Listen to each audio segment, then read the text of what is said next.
Greetings, Warriors! Back with another episode of Vigor Warriors 2, the 1% Club. How we doing great today?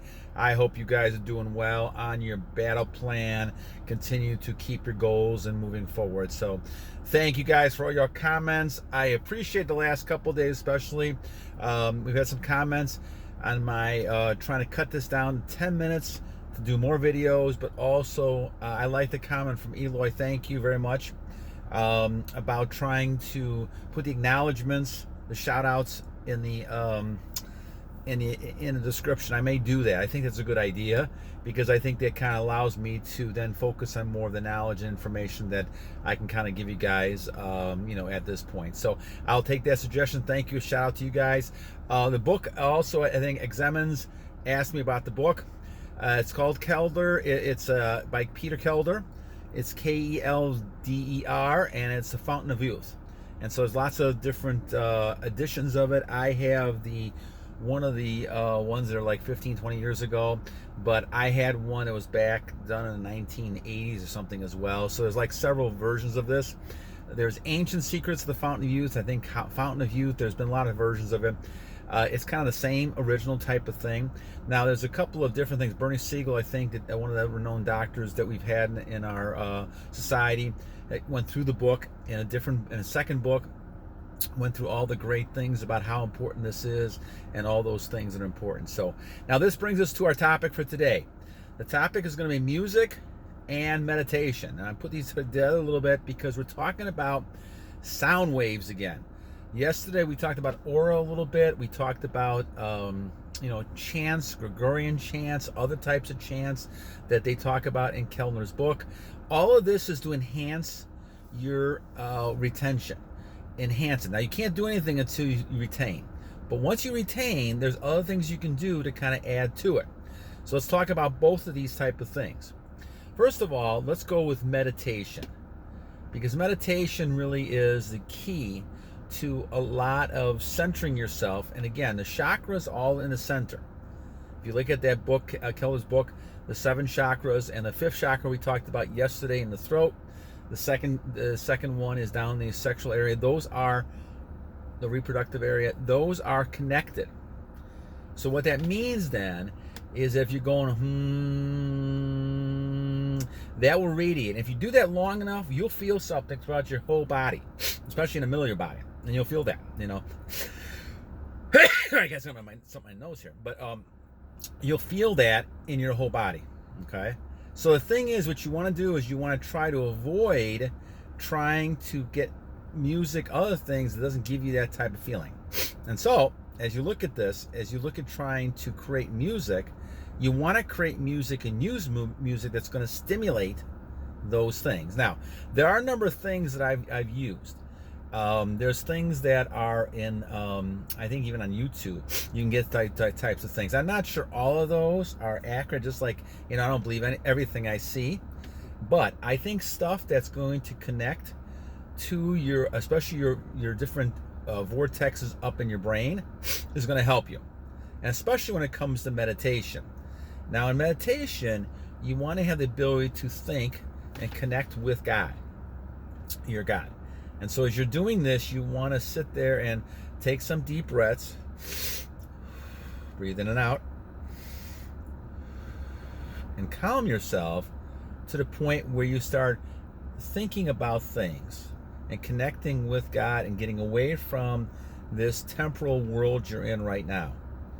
And I think this is very crucial because one of the things that's important, even when you're getting excited, is to transmute that energy back upwards, back up into your brain.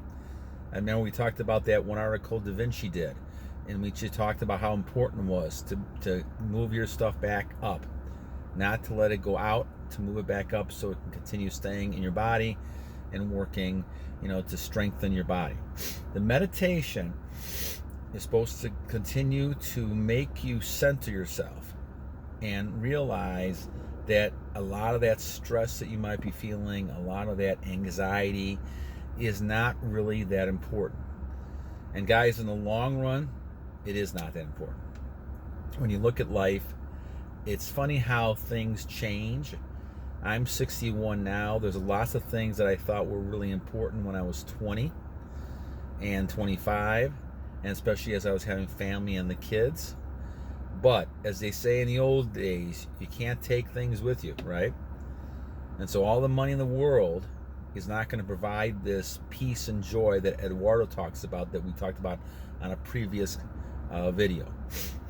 Take deep breaths in, breathe in, and then have your mouth force it out. And just sit and calm yourself. And if you want to listen to some music, you want to use some, they say it's chakra music. It may or may not be, I don't know, on some of the YouTube videos. But use some music that's going to be relaxing. It's going to kind of give you a relaxed nature. It's not going to be the upbeat music that we have out there. That stuff is stuff that you need, obviously, if you're going to play a game or competition or something, you want to kind of psych yourself up.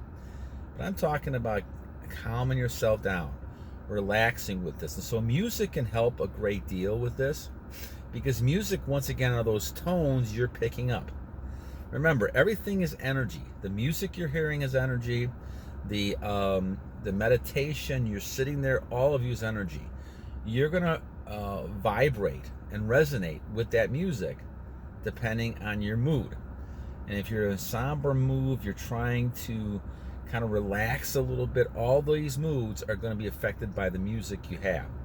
So I would highly recommend meditation. Now I try to do meditation at least 10 to 20 minutes when I go to bed. I'll do it when I get up as well. I'll walk my dogs, and then I'm going to go ahead and meditate a little bit, and take a cold shower and get ready for the day. And then at night, just to calm down a little bit, sit and kind of meditate and relax. Now, this is not the time to sit there and think about all those crazy temptation thoughts. You got to try to block those out, because the hardest part, warriors, that I found at least, was the fact that during those periods of time when you are not doing something mentally, this is a time when temptation can creep back in. And what you want to do is realize that, and as you meditate, just let your mind go. But as soon as you hit something that's going to be arousing you, take that, put the finger in the nostrils, breathe in and breathe out. In the meantime, still continue to try to breathe. Once you get done with that, we'll do 10 of those, and then continue to breathe your deep breathing to kind of get away from that. You have to try to learn how to control that feeling. And obviously music is going to help you a little bit, but find some music that be consistent. This is the thing I think is important. Do a consistent type of basis. My recommendation is doing consistently. I meditate, read the Bible, primarily the same time of day, early in the morning, late at night. I try to do both of those. And so sometimes, I get off track. I got to go back to that. But you got to try to build a habit. Remember, we talked about habits. Habits are the key. If you can get into a meditation habit, only a couple times a day. And I give my example in the morning. What I do is I'll meditate, then I'll do my fountain of youth exercises, which take about 10 minutes, and my little weight training that I do with that, and building muscle, and then I'm off to the cold shower and off to the day. Okay. Don't take. By the way, Kelder recommends this. Do not do those exercises before you take a cold shower. Okay. Now I'm sorry. Do not do the exercises after you take a cold shower, because a cold shower shocks your body and you may lose the effect, according to Kendler. Now I'm just listening to Kendler here now, and I've kind of felt that effect on, because you're gonna have a chill when you take that cold shower. You're gonna get a chill. And he is saying that may negate some of those vortex moving that you did when you did the exercise ahead of time. So do the exercises afterwards. That's what I do. I meditate, and I listen to my deep music, and then I go ahead and work out and get ready for the day after the cold shower. Okay? And I don't eat until noon anyway. So a lot of times I'm having maybe something to drink, but that's about it. I go to more liquid diet, fasting until like noon, if I can, and I do that 99% of the time. So, all right. So anyway, again, a couple of summary things. Music's important. All right, focus on the music. The music can help you kind of get into that relaxing nature, but also use meditation and prayer. If you don't believe in the prayer, meditate to your God. Meditate to just relaxing, building that core. You don't have to do you don't have to sit there for 10 minutes going That's a good start. Try to get that stuff so that you're moving and you're resonating your chakras, you're moving them along, and you're not having them stay still and do nothing. That's gonna end up making you look older, feeling older, and obviously releasing is gonna be one of those temptations you're gonna do if you're not on your game and you're not 100%. So you gotta make sure you're doing those type of things to augment, to improve, to supplement those things you're doing when it comes to retention. That's going to enhance your retention. All right, my friends, enough for today. Hope you guys enjoying the short videos, and also try to find more knowledge in these 10 minutes. And I pack them in. You guys have a great day, and we'll talk to you soon. And remember, every day is a new day to a wise warrior. Battle on!